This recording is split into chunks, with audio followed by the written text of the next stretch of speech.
kuna milioni 350 ambazo zinaletwa hapa shuleni kwa ajili ya ukarabati wa vyoo, lakini kila mmoja anazitolea macho pesa hizo, na hata mkurugenzi pia naye anazitolea macho, kwa sababu ameshajaribu kuniita mara kadhaa, lakini sikwenda kwa sababu ninajua nini anachoniitia.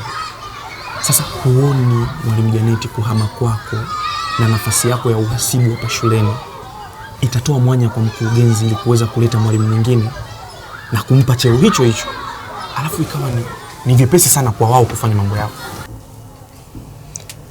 Kwa hiyo unategemeaje kuipata hiyo hela na wakati umeshaambiwa kwamba ni kwa ajili ya ujenzi wa vyoo?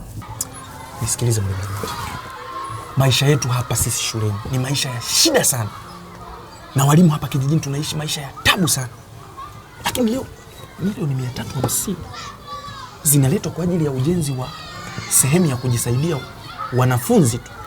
Hebu jaribu kulifikiria hili. Huoni maisha tunaoishi ni ya shida?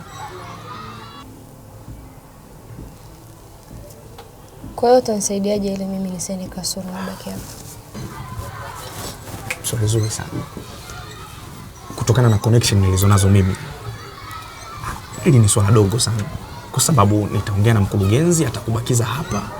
Alafu kama ni swala la wao kuhamisha, kuna haka kama Mwalimu Kembamba. Tumpe. Yes, Mwalimu Tumpe.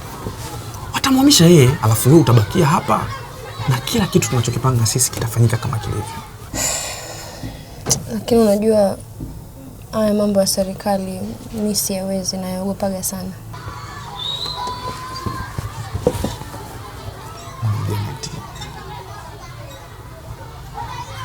For love, everything is possible.